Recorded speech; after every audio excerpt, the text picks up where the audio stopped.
자, 초반에 이야기 드린 대로 이 대표님의 또 뻐꾸기 주식 특강, 오늘 뭐 주제 이야기를 해주신 것처럼 반도체가 살아나야 증시가 살아난다라는 주제인데 빨리 시작이 좀 그렇게 됐으면 하는 바람입니다. 오늘 특강 바로 시작하겠습니다. 네, 물론 반도체만 산다고 시장이 다 살아나지는 않겠죠. 뭐 다른 변수들 많이 있을 텐데 이 시간 통해서 차근히 한번 말씀을 드리고, 오늘 주제는 이렇게 한번 잡았습니다. 왜냐하면 저희가 반도체가 살아나면 증시가 살아난다라고, 실제로 지금 그런 분위기가 좀 만들어지고 있습니다. 예, 물론 삼성전자, SK하이닉스만 올라서게 되면 사실은 시장의 매기를 흡수하죠. 그렇죠. 그러니까 다른 쪽이 좀 약할 수도 있어요. 하지만 이들이 어느 정도 올라서고 또 쉬는 동안에는 다른 쪽으로 순환하게 되니까 그 자체가 시장의 어떤 분위기를 살리는 내용이다, 이렇게 볼 수 있겠습니다. 자, 화면 한번 보시게 되면 반도체가 살아나면 증시가 살아난다.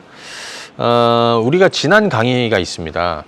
지난 1월 7일에 뻐꾸기 주식에서 반도체 바닥이 곧 증시 바닥이라는 얘기를 드렸습니다. 그래서 엔비디아도 사셔야 되고, 삼성전자도 사셔야 되고, SK하이닉스 사셔야 되고, 우리가 그때 당시에 뭐 장비주라든지 뭐 이런 것들 여러 가지 말씀을 같이 드렸어요. 또 지수 ETF, 뭐 레버리지에도 그때 코스닥, 뭐 코덱스, 아니 코스피 지수 ETF도 길게 장기 투자 의견을 제시해 드렸습니다. 그때는 이제 반도체 주 바닥이 곧 주가 바닥이라는 의견을, 그 논리로 설명을 드렸었고요. 자, 그런데 이제 반도체 얘기는 이제 뒷부분에 제가 좀 드리도록 할 거고, 시장이 이제 관심사 이슈 좀 이번 주 좀 몇 가지 좀 보도록 하겠습니다. 자, 부채 한도, 이 문제는 이제 오늘 조금 더 좀 마무리돼가는 뭐 그런 분위기다. 합의점이 거의 다다른 것 같다, 이런 내용들이 있었는데, 요거는 이제 제가 목요일 날, 금요일 전에 목요일 날 이제 좀 캡처를 한 건데요. 그 메카시안 의장은, 그죠? 여기서 이제 GOP라는 거는 공화당을 얘기합니다. 공화당을 얘기합니다. 그리고 화이트하우스. 예, 그래서 메카시가 우리가 이제 부채 협상이 이제 합의에 도달하기 위해서는 아직까지 시간이 있다라는 얘기를 좀 했었는데, 그 메카시가 이런 얘기도 했어요. 확신한다고, 확실히 믿는다, 그죠? 디폴트로 가지 않을 거라는, 그 협상이 확실히 믿는다라는 거죠. 그죠? 예. 그래서 그런지 이번 주말에 또 좋은 내용이 좀 만들어지고 있습니다. 예. 분위기가 만들어지고 있는 것이죠. 잠깐 분위기를 보면, 지난 목요일까지는 분위기가 좀 이랬어요. 뭐 골드만삭스는 6월 8일에서 9일까지 재무 부채 지불할 수 있는 가능성으로 보인다.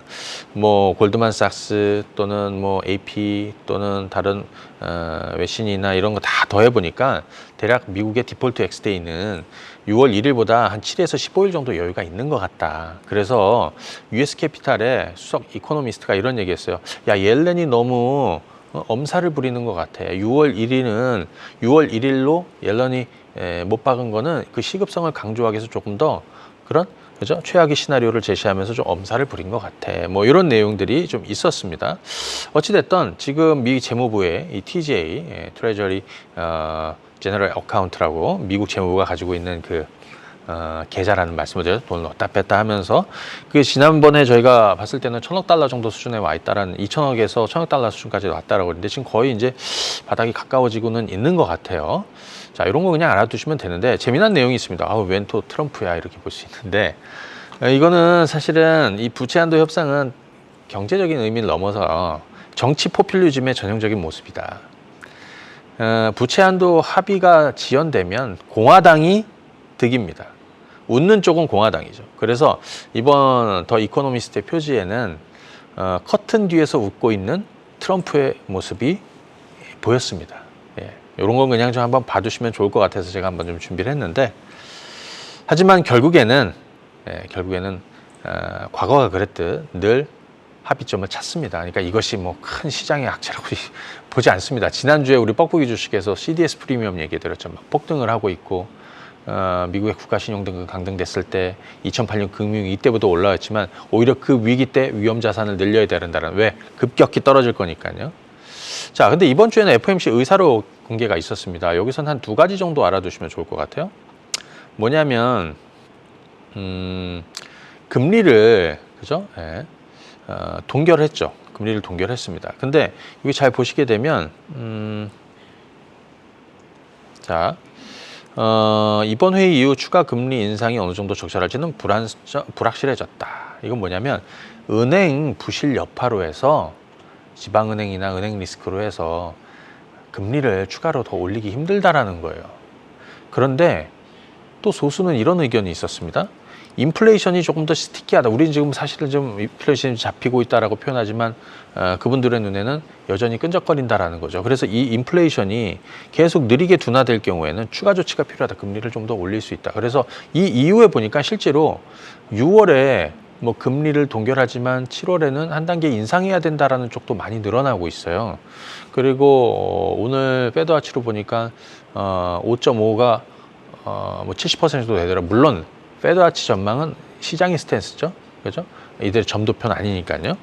자, 이런 내용이 이 두 가지에 좀 엇갈리는 내용이 있었고요. 또 하나는 그런 게 있습니다. 연준이 이제 트위터 채터, 그러니까 연준 그 FOMC 회의 기간에 뭐 닉 티밀하우스도 트윗에 글을 올리고 하잖아요. 거기에 이제 채팅을 이렇게 막 하는 그 내용들을 보면서 인덱스를 만들겠다. 그래서 트위터 파이낸셜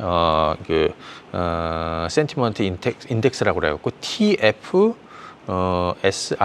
자, 요 인덱스를 만들어서 다음 FOMC부터 활용하겠다. 뭐 이런 것들은 한번 알아두시면 좋을 것 같습니다. 자, 일단 여기 보시게 되면 잠깐 한번 보실까요? 7월에 가서 금리를 조금 올려야 된다라는 쪽이 조금 더 좀 있습니다. 물론 앞서 말씀드린 건 시장의 스탠스고 점도표는 아니에요. 연준 위원들의 점도표는. 요건 분위기죠. 예, 요거는 좀 보시면 좋을 것 같습니다. 자, 지금까지는 그냥 이슈를 좀 말씀을 드렸고 이제부터는 좀 긍정적인 걸 좀 뽑아보도록 하겠습니다. 자, 2분기 GDP 수정치가 발표가 되는데 이거 2주마다 나오죠. 2.9%로 올라가고 있습니다.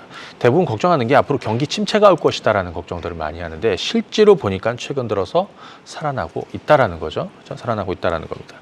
자, 보시게 되면 아래쪽은 블루칩, 블루칩 컨센서스인데요. 밴드입니다. 그렇죠? 예. 자, 보시게 되면 상위, 그러니까 컨센서스 상위 10개, 그 다음에 하위 10개. 평균을 내보니까 좋아지고 있다는 거예요. 그러니까 블루칩 컨센서스도 상향이 되고 있고, 그죠? GDP 수정치도 상향이 되고 있고, 그 경기 침체가 지나가고 있다. 또는 너무 우려할 게 아니다라는 것을 좀 보여주고 있는 겁니다. 자, 우리가 요 시간이 많지 않아서 제가 못다한 부분은 야간 주식 반상에서 말씀을 드리고요. 오늘 말씀드린 것 중에 핵심만 몇 가지 말씀을 드리면, 자. 반도체 얘기로 넘어가죠. 네. 자, 보시죠. 23년 올해 월별 D램 수급 전망치입니다. 잘 보시게 되면 4월하고 완전히 달라져요. 회색은 공급이고요. 빨간색은 수요입니다. 그러니까 확실히 공급이 많고 수요가 많았는데 이게 이번 달 들어서 확 바뀌었습니다. 그러니까 공급이 좀 줄고 수요가 많이 늘어났습니다. 그러니까 이건 감산 영향이고요. 그거에 따라서 뭐 약간 선제적으로 뭐라고 해야 될까요? 선제적으로 주문을 하고 그런 물량을 확보하는 이런 내용이 좀 있을 수 있는 것 같아요.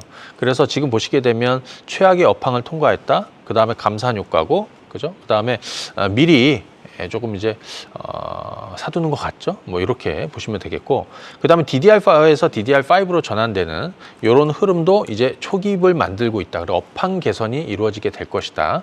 이런 분위기가 만들어지고 있습니다. 요거 하나 보시죠. 최악의 업황은 통과했다. 우리가 지난번에 여기 잘 보시게 되면요.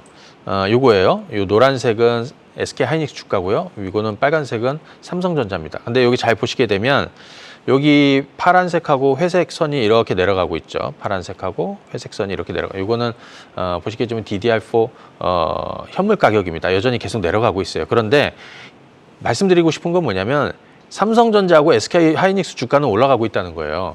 근데 언제냐? 지난 1월에 SK 하이닉스가 감산을 발표했던 시점이 바로 바닥이었고요.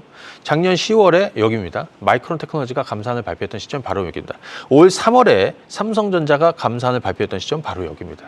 그러니까 현물 가격은 아직 돌아서지 못하면 주가는 이를 반영하고 있다는 거죠. 그러니까 지금도 반도체 투자는 시작해야 된다라는 얘기를 말씀을 드리는 거고요.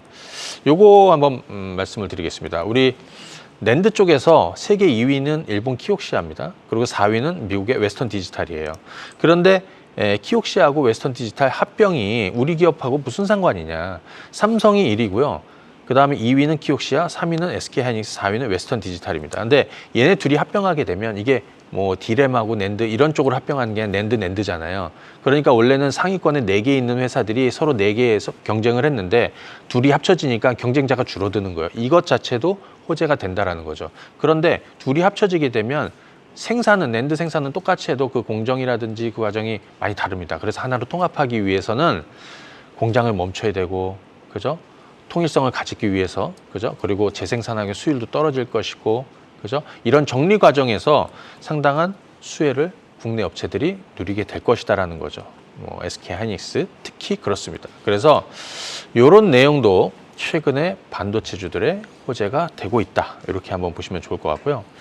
우리 지난 강의에 1월 달에 반도체주 얘기를 드렸습니다. 지금 필라델피아 반도체 지수는 이건 제가 조금 일찍 해체해서 그런데 지금 이렇게 올라왔습니다. 필라델피아 반도체 지수는 우리가 작년 10월 달 마이크론 테크놀로지 감산을 처음 얘기했던 시점 바닥을 얘기해 드렸고, 그 다음 올 1월 달입니다. 삼성전자하고 SK하이닉스도 잘 보시게 되면 우리가 지난 10월, 1월 SK하이닉스 10월, 1월 1월이죠. 1월이고 이건 최근이고. 그래서 지금 이렇게 가고 있어요. 그래서 지금은 어떻게 봐야 되냐면 장기 턴어라운드 하고 있다. 반도체주에 자, 요거 정리를 한번 마지막으로 드리겠습니다. 부채 협상은 지지부진하지만 결국 타협을 보게 될 것이다. 지난 1월 우리는 반도체 바닥을 언급했고 반도체 바닥이 곧 증시 바닥이라고 전략을 드리고 반도체와 지수 ETF에 장기 투자하시라는 의견을 드렸습니다. 이제 반도체는 보다 확실한 바닥 탈출 신호를 지금 보여주고 있다는 거죠. 반도체가 살아나면 증시는 살아낼 것이고 반도체가 피크가 되는 시점이 언제일까? 왜? 거기까지 가야 되니까요. 결국 역대급 실적을 만드는 시점이 언제냐라는 거죠. 그건 지금이 아니라는 겁니다. 그래서 우리는 지금 투자의 고삐를 더 당겨야 된다는 게 오늘 저의 결론입니다. 지금도 반도체 투자는 계속해서 여러분들이 진행하시고 새롭게 진입할 수 있는 영역이라고 정리를 드리도록 하겠습니다. 네.